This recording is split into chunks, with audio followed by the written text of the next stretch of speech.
kalau kita lihat sebetulnya level 9.000 ini masih mampu nggak sih untuk ditembus IHSG lagi, Mas Nafan? Oh iya, sebenarnya kalau saya sih sangat optimis ya, bahwasanya IHSG masih bisa menembus level 9.000, apalagi khususnya di tahun ini. Karena memang kalau misalnya kita cermati pergerakan IHSG kan lebih dipengaruhi oleh faktor dorongan fundamental makroekonomi yang solid ya. Kalau kita melihat kinerja pertumbuhan ekonomi kita, misalnya di full year 2025 memang lagi-lagi ya lebih ekspektasi di kisaran 5,11%, dan sebelumnya pun juga konsisten di kisaran 5% ya. Kemudian juga di sisi lain dari mikronya juga kita melihat bahwasannya kinerja laporan keuangan emiten ya itu juga menunjukkan performa impresif ya, baik dari sisi terutama dari sisi bottom line-nya. Memang ya rata-rata so far kalau akhir ini saya amati itu di kisaran 8 hingga 12% ya untuk kinerja pertumbuhan dari sisi bottom line-nya. Jadi tentunya ini bisa memberikan inflow ya, terutama dari domestic inflow ya bagi pergerakan IHSG, karena memang sebenarnya kita akui ketika misalnya pergerakan IHSG ketika mengalami penurunan yang begitu signifikan ya, 2 kali penurunan begitu signifikan, bahkan terjadi trading halt akibat dari sentimen dynamic interim freeze MSCI terhadap indeks saham di tanah air ya, itu membuat 2 kali terjadi trading halt ya. Tapi ketika terjadi intervensi ya yang dilakukan oleh pemerintah misalnya ya, tentunya ini membuat pelaku pasar mulai menjalankan strategi buy on dip, sehingga dari level 7.480-an kalau saya ingat itu kan merupakan wave B ya. Itu akhirnya kita mengalami kayak semacam technical rebound ya, sehingga pada akhirnya kita juga saat ini tercatat di atas 8.200 ya, bahkan untuk hari ini pun juga market hampir atau ke IHSG 8.400 ya, 23 iya, Februari ini ya. 8.400 begitu. Jadi jauh sekali meninggalkan level 7.400 ya. Beda 1.000 poin ya untuk indeks IHSG kita begitu ya.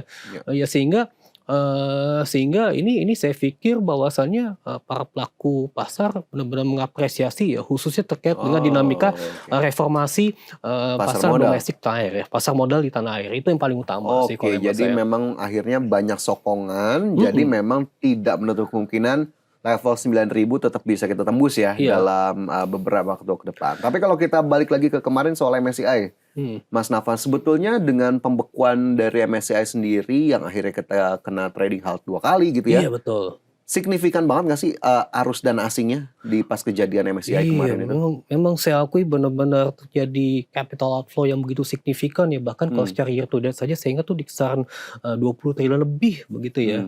Ya, secara year to Itu di date. tanggal-tanggal pasca pengumuman kemarin atau? Kalau secara year to date ya, kalau misalnya jika saya amati, kalau misalkan jika secara harian ya memang bisa di atas 1 triliun bahkan lebih kan, hemat saya demikian. Memang ya wajar saja MSCI Global Standard Index misalnya itu kan menjadi global standard yang paling utama ya, yang menjadi acuan daripada global fund managers. Kalau misalnya jika MSCI bukan indeks saham Indonesia ya, tentunya para pelaku pasar asing lebih bersikap prudent ya, hemat saya demikian. Tapi bagi para pelaku pasar atau para pelaku investor domestik ya, sejatinya ketika IHSG itu berada di level bottoming misalnya secara teknikal ya, 7.400 itu. Jadi itu otomatis kalau secara psikologis ini memantik rasa percaya diri yang dilakukan oleh para pelaku investor domestik tersebut, apalagi dengan memanfaatkan intervensi yang dilakukan oleh pemerintah untuk melakukan reshuffle ya, misalnya terhadap para petinggi baik itu Bursa Efek Indonesia, OJK maupun juga ada SRO ya misalnya. Tentunya ini bisa menimbulkan ya euforia ya, berupa apresiasi sekadar apresiasi daripada para pelaku pasar tanah air, dan belum lagi juga kita juga mengapresiasi bahwasannya emiten-emiten juga melakukan aksi korporasi misalnya buyback. Nah, itu juga menambah sentimen positif. Ya sekaligus juga melakukan reformasi tatanan pasar modal di tanah air misalnya dalam rangka untuk meningkatkan transparansi, meningkatkan likuiditas, kemudian juga good corporate governance ya, maupun juga dinamika free float yang memang kita harus bisa memenuhi kriteria yang ditentukan oleh MSCI. Ya minimal 15% ya tentu ya. Sebab kan sebelum penentuan MSCI kan kalau 7,5% ya seperti itu. Oke, tapi kalau kita lihat sedikit mungkin saya sambung Mas Nafan. MSCI sebagai penyedia indeks global, kita salah satu penyedia indeks global. Berarti segitu pentingnya ya kalau kita sampai harus apa ya? Kalau kita lihat sekarang kan Bursa Efek Indonesia, OJK bolak-balik nih nemuin MSCI terus. Apakah memang segitu pentingnya atau justru ini sudah agak berlebihan kalau untuk terlalu mengikuti sampai prasyarat yang mereka inginkan gitu? Yang penting komunikasi itu penting ya. Terus komunikasi tersebut juga disampaikan kepada publik ya, khususnya investor ya, termasuk kita. Ya karena dengan adanya hal tersebut ya tentunya ini bisa menciptakan kepastian dan investor tuh lebih menyukai kepastian begitu kan. Ya jadi dengan demikian ya saya pikir kepastian inilah yang membuat market kita juga bisa mengalami apresiasi dan baik. Ya kalau misalnya jika saya sebagai teknikal, saya juga melihat bahwasanya ISG masih bisa mempertahankan secular uptrend ya kalau secara monthly chart begitu kan. Oke, jadi kepastianlah yang akhirnya memang menjadi perhatian pelaku pasar ataupun investor, termasuk tadi apa yang dihasilkan nanti oleh desakan MSCI akhirnya free float kita dinaikkan menjadi 15% dan transparansi dibuka bahkan untuk kepemilikan di atas 1%.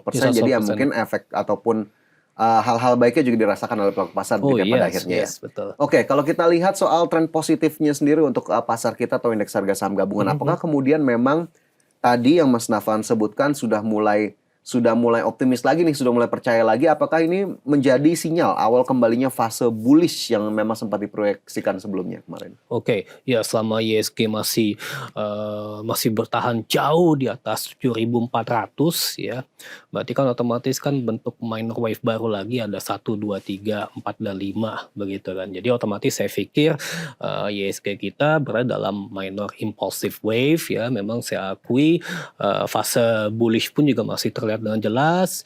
Ya belum lagi juga ditambah dengan fenomena momentum Imlek maupun juga bulan suci Ramadan maupun juga periode Lebaran, tentunya ini juga bisa meningkatkan strong domestic consumption maupun juga dalam tanda kutip ya strong domestic investment in our stock market seperti itu ya. Oke.